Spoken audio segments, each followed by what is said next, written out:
11 minutes. When the Emperor arrives, he will say a few words and then invite you to walk up to the top level, where he will be standing with some other dignitaries. You do not have to bow down at that point, but you are to stay 1 or 2 stairs from the top until you receive further instructions from him.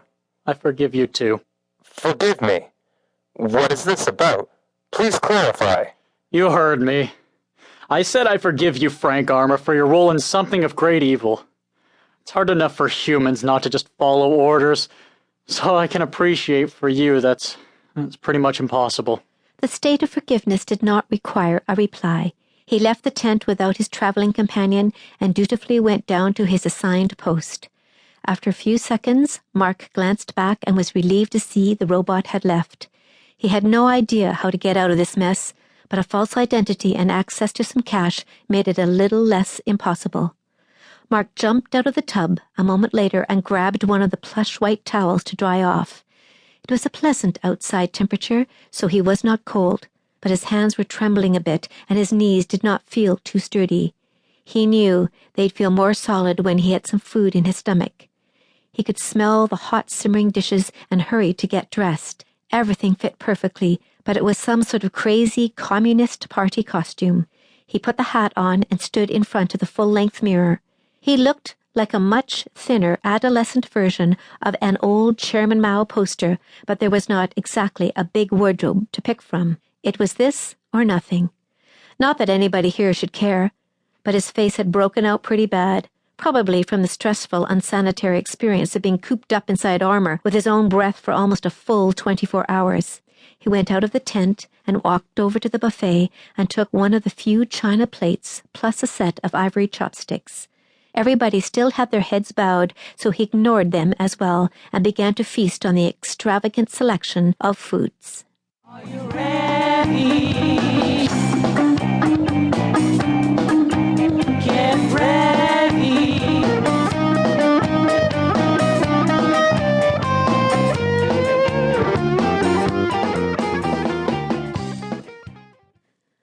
Chapter 35, Facing the Emperor.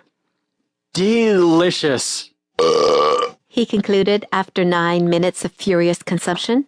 He dripped some meat sauce on the uniform by accident, but didn't really care. He did his best to wipe it off by dipping one of the cloth napkins into a can of Sprite as a type of stain remover. His mum had showed him before how club soda could take out pretty much any food stain if it was used right away.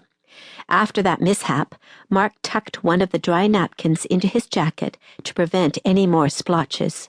He had stuffed himself and returned to the tent to see if he couldn't wash out the food stain more with some shampoo before sampling dessert. It came out a bit, and he was trying to dry it off with a towel when music began to play some Asian marching band tune. Mark went outside to view a different scene. All the military men and women were saluting, while smiling up towards the top steps where a military band was marching down past him.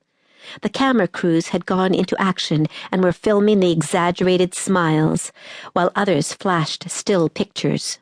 Higher up, again at the top of the long rows of stairs, stood a more slightly built, official-looking person, surrounded by more of the solidly built soldiers, plus a collection of non-military, middle-aged gentlemen appeared just as the cheering reached a crescendo. This mixed Asian and Western-looking man, dressed in an elaborate black and gold-trimmed suit, stepped up to a single microphone stand centered on the top step. The outfit looked like a jazzed-up version of the cheap gray pajama-like Communist Party suit Mark wore. Only this man did not have to wear a silly matching hat. "Welcome, everyone, to this auspicious occasion. I am overjoyed to be here with you all today and am especially pleased to have with us Comrade Mark." He then waved at the teenage guest of honor. The Emperor paused for a full minute while everyone clapped and smiled glowingly at Mark.